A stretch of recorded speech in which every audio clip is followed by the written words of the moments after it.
Hey, get inspired, everybody. Thank you so much for tuning into another episode of Life Inspired. This is a program all about how and why people are following Christ. And we allow you to watch it and ask you to forward it or whatever from our YouTube channel, which we hope you'll subscribe to, our Facebook page, which we hope that you'll like, or you can go to lifeinspiredshow.com and watch it from there and share it from there. So these are shows that are talking about usually turning point. Life was going along and something happened, a dot moment where, and then God stepped in and he did something in someone's life and he turned their lives to something new that's inspired, and it's exciting. And he loves to do this in people's lives. And we have a very special guest today. We're doing social distancing still and pre-recording. I have my guest, Kyle Kuipers. Thank you so much for being here. Yeah, thank you, Diane, for having me. This is fun. Yeah, we're so excited. So Kyle is moving to the South Bend area to be the new director of Young Life, which I'm a big fan of. My husband and I got to be on your committee for a little while when Karen was the director. So thank you for coming to town for that. Thank you. Yep. So, so we're going to go ahead and ask you some questions. So, like, what's a backstory? I mean, most people have several turning points that they could talk about. I don't know what turning point you want to talk about today, but what's a backstory to kind of give us a little bit of background and history before you get to the turning point? Yeah, a little bit of backstory. Grew up in Holland, Michigan, in a family of four. It was my older sister and I, and then my parents, and we grew up in the same house that my dad grew up in, and so it's they've been here in Holland all their lives, and really just, you know, kind of grew up in the church a little bit, not too much. And in fact, we kind of stopped going to church when we hit the middle school, you know, type of age, and really was just kind of focused on life, and you know, that really, I would say the first turning point actually happened when I was a freshman in high school, and that's really where I met the Lord, where He changed my life. But that was, yeah, freshman in high school. Now I'm 38, so it was quite a while ago, and been had one or two turning points since then as well. So, what happened when you were a freshman that was different for you? Yeah, that's a great question. So I grown up with seeing kind of people around who went to church and said that they were following Christ. But I think for me as a kid, I was just trying to see, okay, here we are on Sunday. What are people doing during the week? And I kind of see people acting differently. How does that fit into play? And then really, I went to a Young Life camp, and I was drawn in by one of my leaders, who is my former elementary teacher. And so this guy was an amazing friend, and he still is today. He's great. But he just started pursuing me and pointing me to Jesus, and took me to this camp during the summer where I was just able to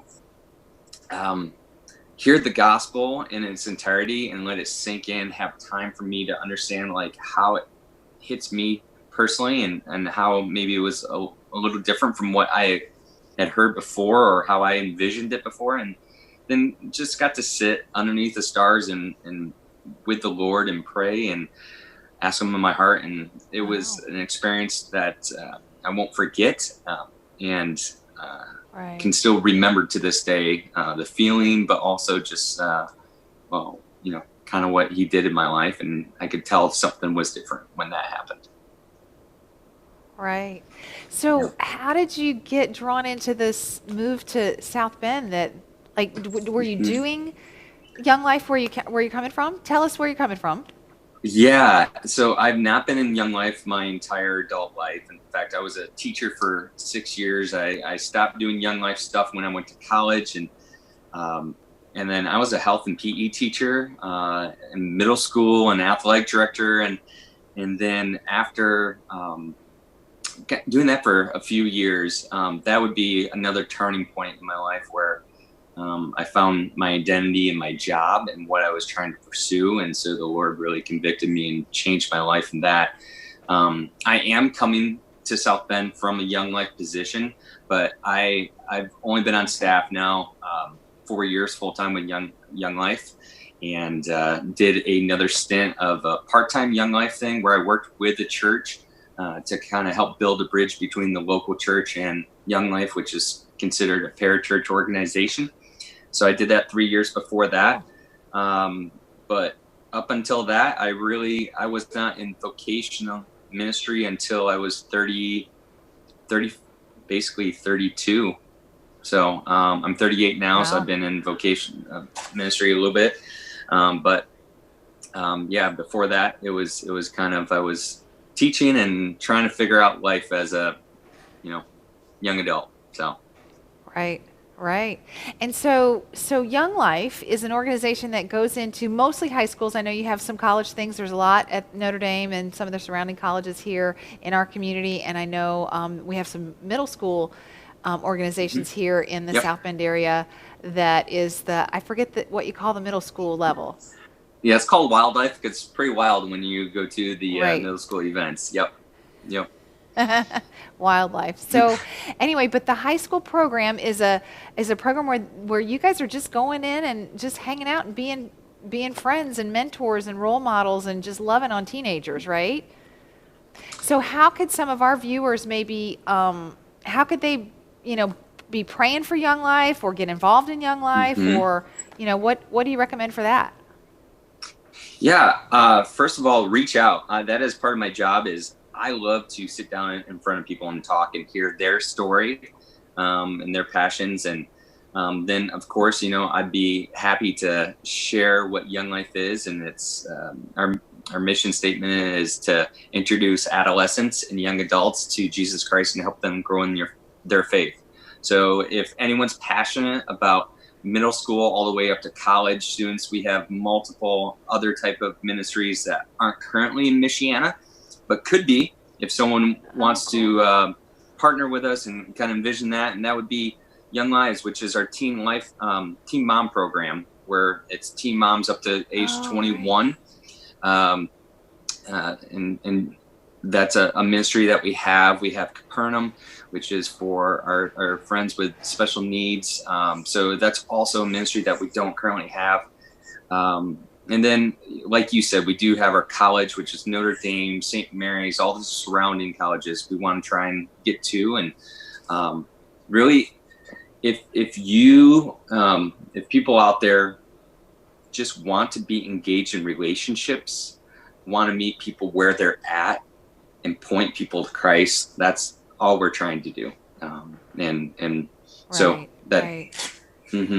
But I would say we have a new website that's upcoming. COVID and all that sort of stuff is kind of slowing us down with some of our functions, but we are trying to figure out and planning, like everyone else, of some events coming up in the near future. But if people want to at least Zoom or social distance a meeting, I am always available and want to meet as many community members as possible.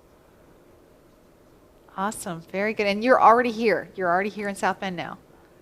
Yeah. So I closed on my house off in the Harder Heights area, and that was on Wednesday. And I am moving tomorrow. All the stuff is in storage in Mishawaka, and so I'll be moving that over and settling in. Got it. So by the time this airs, you'll be way settled in. And when we're recording this, you guys, there's a lot of unrest in America with the riots and all the things that are going on. So you know what, Jesus is able to calm all the people's fears. And so I know that there's lots of prayer warriors. There's lots of people that are praying for Young Life, and that can help in all those different sides that everybody has. So so thank you for your ministry. Thank you for coming here to do ministry. Yeah, you're welcome. And I do have something off of that. We are going to do some prayer walks later on this.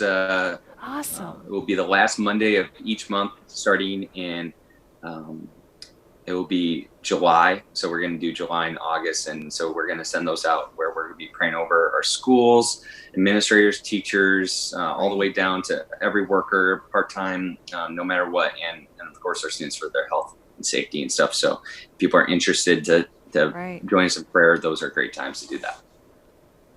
Awesome. All right. Well, we'll have to make sure we share that and get that information. So prayer walks coming the last Monday of each month, you said, correct? The last Monday? Yes. Starting with the last Monday in July. Correct. Right. Okay, great. Well, thank you so much for being here. Oh, I forgot to ask you, how do you stay inspired every day? What is it that you do to feel your connection to God daily? Yeah. So definitely, getting into the Word, but then I love to experience God and what He has in store to speak to me on runs or bike rides, and so that's my kind of time to go out and to be inspired by what the Lord is putting on my heart by being with just Him while doing some physical activity. So that's what I do along with getting into the Word. So. I love that. Yeah. It's just, we always say it's so different for every single person how they connect, just like your fingerprint's different from every other person. And so I love that you can talk about that you connect when you're on a bike ride or on a run. That's so cool. We've all got to do whatever is the right thing for us for how we connect to Him. So thanks for sharing. Thanks for being here. Thanks for serving Him with Young Life. And if you guys want to connect with Kyle, ask about prayer requests, ask about prayer walks, want to contribute financially, or want to get involved with Young Life, message us here, whether you're watching on YouTube or Facebook or through the lifeinspiredshow.com. Any of those methods you can contact us. We'll put you in contact with Kyle. So thanks for watching. You guys have a great week. Bye-bye.